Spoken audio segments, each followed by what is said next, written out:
Saya memang sebenarnya pelawak. Menyanyi ini bukan bakat saya sebetulnya. Tapi karena zaman sudah berubah, saya harus mengikuti perkembangan zaman ini. Dulu seperti ini posisinya, ya. Di sana ada matahari, ya. Kenapa saya menceritakan masalah ini kepada Anda? Inilah sejarah. Assalamualaikum warahmatullahi wabarakatuh. Sahabat semua, ketemu lagi dengan saya Hendra. Tentu saja di channel Hendra Syah Official. Dan tamu kita di program Sebuku kali ini adalah Win Simagoda, yang sempat menjadi tamu kita beberapa waktu lalu. Tapi di sesi ini kita akan mendapatkan insight lain dari seorang Win Simagoda di balik karya-karya yang fenomenal yang ada di dunia digital. Ia ternyata juga seorang sarjana bahasa Inggris, sempat memenangkan debat bahasa Inggris berlomba layaknya seorang mahasiswa dan mencari pekerjaan layaknya seorang pencari kerja. Namun sisi lainnya adalah ternyata relasinya yang sangat humanis dengan orang tua itu membuatnya bisa melaju ke banyak hal. Seperti apa yang disampaikannya di konten kali ini. Dan inilah dia sahabat kita Win Simagoda dalam visinya di balik anti mainstreamnya sebuah karya.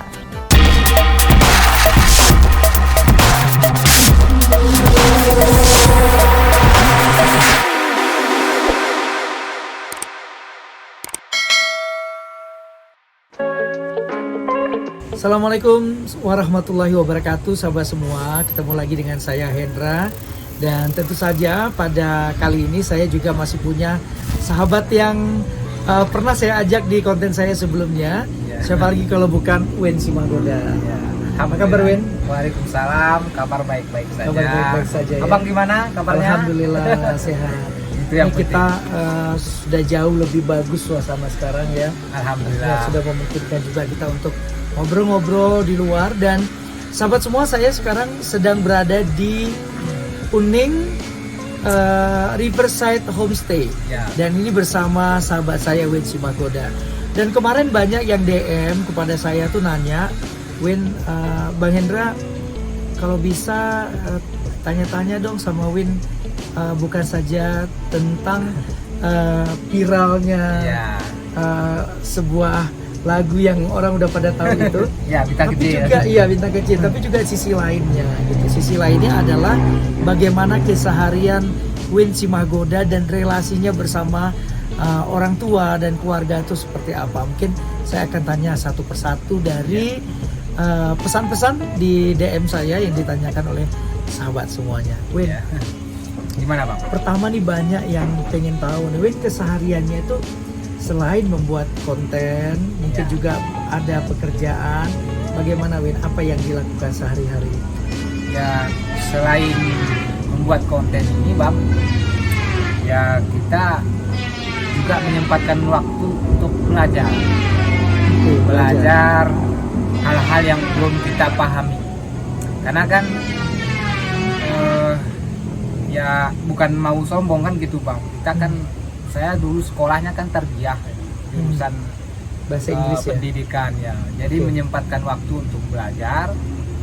Di samping kalau sudah selesai konten, kita pelajari hal seperti kegiatan di bermasyarakat, sosial sosial masyarakat. Itu kita belajar dengan orang-orang bagaimana menanam ini, budidaya ini, pekerjaankah itu, kemudian hal-hal yang belum kita pahami di masyarakat, kita bergaul dengan masyarakat seperti itu Bang.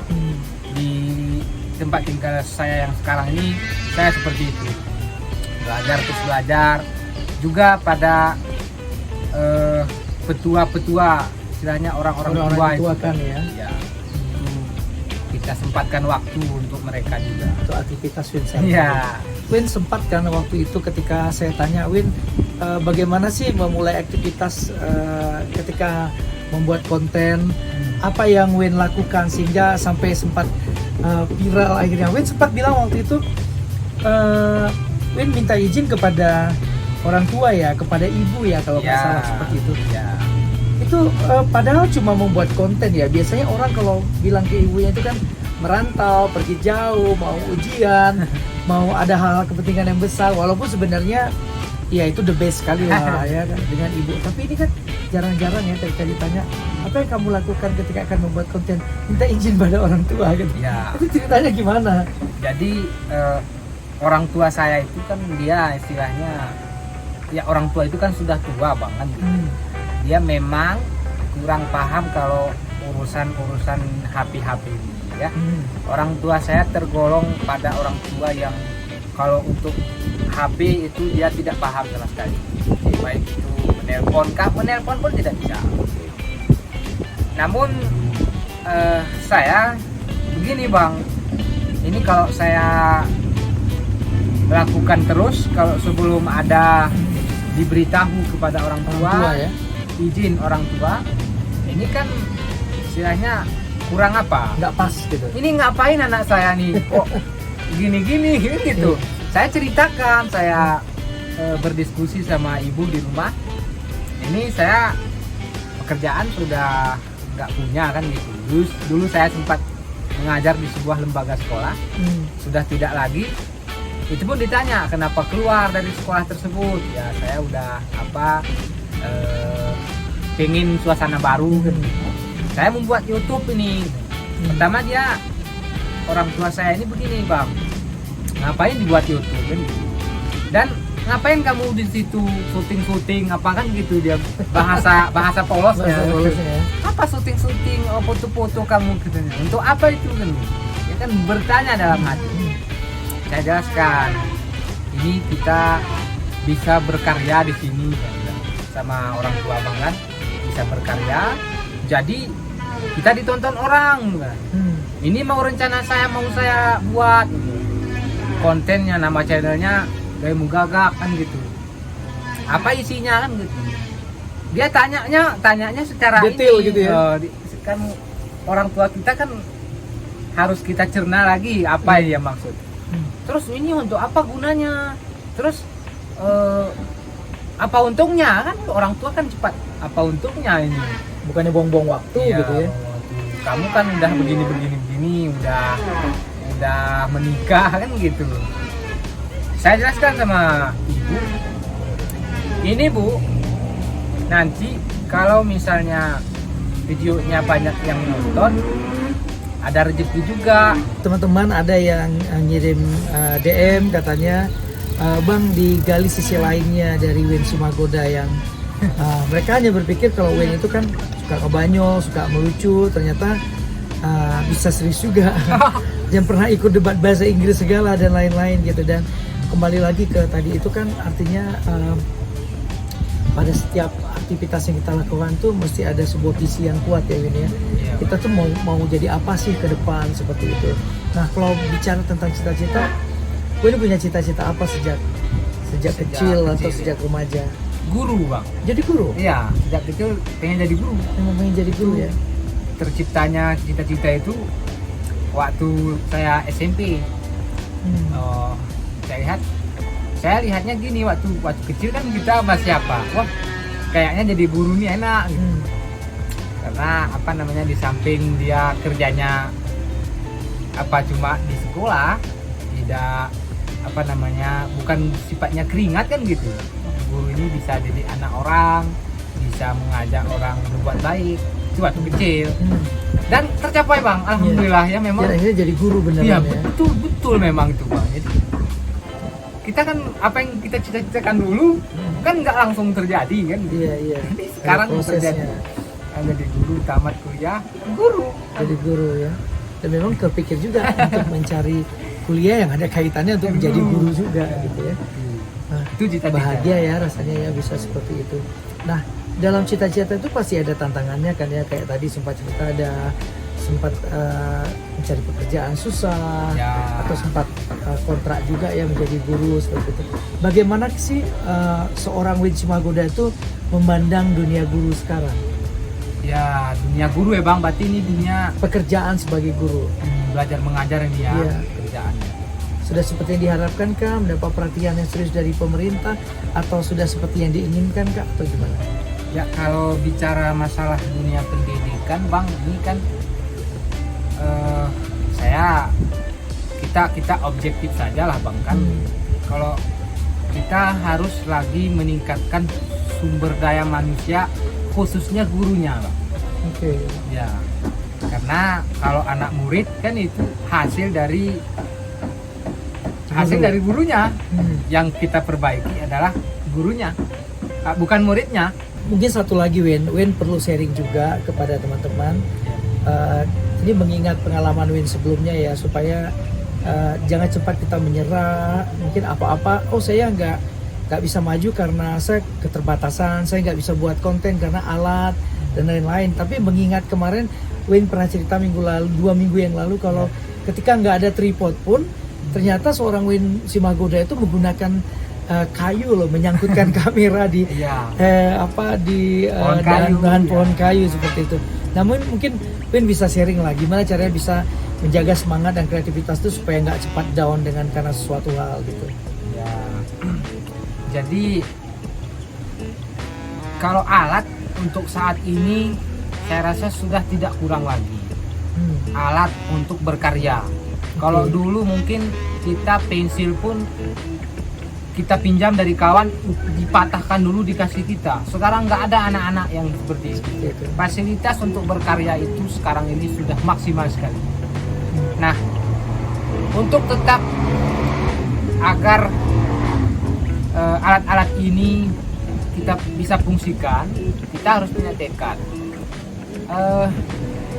Marilah kita berkarya itu, dasarnya itu agar kita mendapatkan kebahagiaan,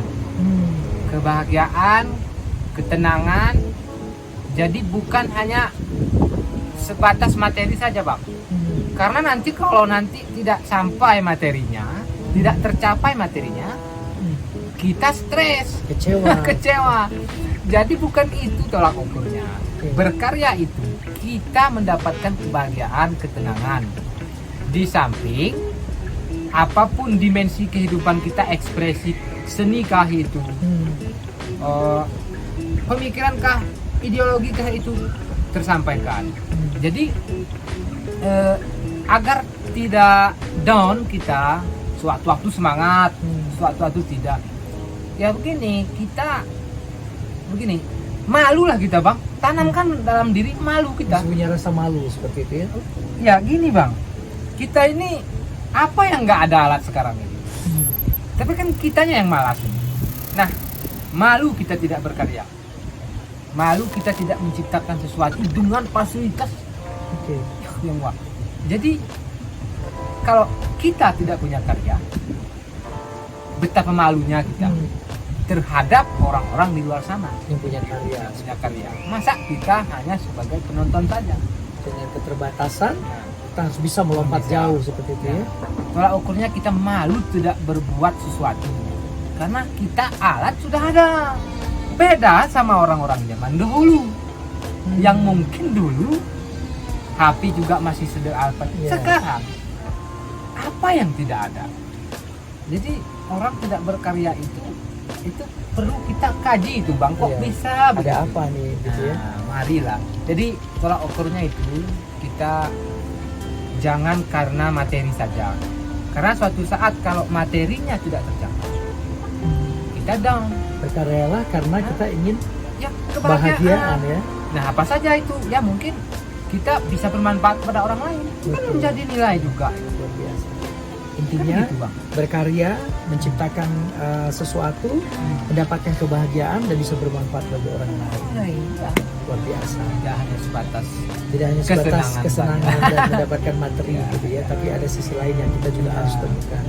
Win, terima kasih ya. Tidak terasa hampir 1 jam juga kita nih ngobrol ya. Meskipun mungkin kita tahu bahwa Win itu terkenal dengan konten-konten yang kreatif dan lucu, tapi ternyata ada sisi lain yang teman-teman juga akhirnya bisa gali. Nah, sahabat semua, tadi Win Simagoda bilang juga bahwa di zaman yang serba baju seperti sekarang ini, jangan sampai kita tidak punya satu karya pun gitu. Kita harus mendorong diri kita untuk berkarya karena semuanya serba ada, serba lengkap dibandingkan dengan orang-orang pada zaman dahulu menulis di atas batu, kemudian mengetik. Sekarang sudah ada komputer, kemudian handphone juga sudah lumayan canggih, punya kamera yang bagus. Dan ada satu pesan yang menohok, Jangan sampai kita dalam hidup kita tidak punya karya, dan kita harus malu ketika tidak bisa bermanfaat bagi orang banyak, karena esensial dari karyanya, kata Win Sumagoda, adalah bagaimana kita bisa bermanfaat bagi orang banyak, orang lain, dan juga bisa bahagia di dalam hidup kita, gitu ya Win ya. Bahagia dalam hidup itu kan hakikinya wah nikmat sekali ya, hidup bahagia dan bisa bermanfaat seperti itu. Ya, Win terima kasih, dan semoga Win juga terus sukses, dan semoga cita-cita untuk bisa sekolah lagi, bisa berkembang lagi, hal-hal yang lain tuh kita doakan semoga berkat dukungan kawan-kawan semua. Ya, dan Allah mudahkan semua itu. Mudah-mudahan, Mbak. Ya, kita lebih baik. Ya, Win barangkali mau bersair, ada sair yang pertama kali disampaikan oleh orang tua itu apa yang katanya ada sempat itu apa tuh? Ya. Sempat. Oh, ini langsung. Oke, langsung. Ini bahasa daerah. Boleh, nggak apa-apa, nanti dikasih tahu bahasa Indonesia ya. Bang nanti apa? kasih terjemah ya. Nanti ya. Yang pertama tengku sedekah jariah, ku jalan Allah, ku jalan Allah, ya kita serahen. Terkadang-kadang we munao semeresah, tempat beribadah tengku perkara agama. Yang kedua tengku ilmu munafaat, si mehat ke kita buatan. Terkadang-kadang we munajar mengaji, ilmu ibagi kurata beweni.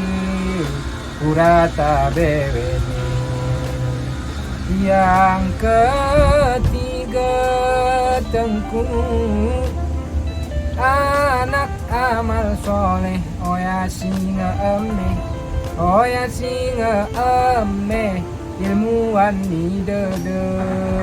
Terkadang-kadang we mundoa, bugaina amal 2 hari si kesekubur, 2 hari si kesekubur. Wah, gitu Bang. Luar biasa. Ya. Ini saya catatkan terjemahan bebasnya ya. Nanti jadi yang ilmu ada 3 hal yang penting kata Syair Win Sumagoda tadi. Ya. Yang pertama tadi itu adalah sedekah jariah. Jadi sedekah jariah itu bentuknya macam-macam. Ya. Ada orang yang menyerahkan harta untuk membangun masjid, membangun menasah tempat pengajian dan lain-lain. Dan itu manfaatnya luar biasa. Kemudian yang kedua, ilmu yang bermanfaat. Nah, ilmu yang bermanfaat itu yang harus diberikan kepada banyak orang gitu. Jadi tidak pilih kasih kepada siapapun. Semoga ini berbuah kebermanfaatan juga bagi yang memberikan seperti. Kemudian yang ketiga ini adalah anak yang saleh.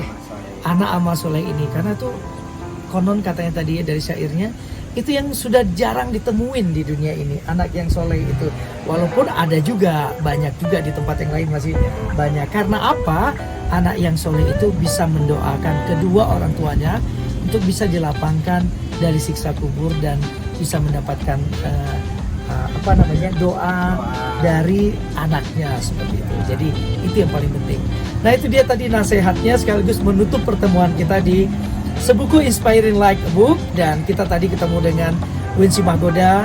Selain dia jago bersyair, kemudian membuat candaan, lelucon yang komedian seperti itu, ternyata juga seorang sarjana bahasa Inggris yang juga dukung juga ya abang ini. Dukung juga channel Hendra Syah Official ya, dengan subscribe ya. Mudah-mudahan ada manfaatnya di channel ini ya. Mudah-mudahan Bang ya. Amin. Terima kasih Win, sudah promosi segala juga ya. Dan teman-teman, sampai ketemu lagi di Hendra Syah Official dalam program Sebuku Inspiring Like a Book. Ketemu lagi dengan tokoh-tokoh inspirasi lainnya seperti Win Sumagoda. Kami pamit undur. Assalamualaikum warahmatullahi wabarakatuh.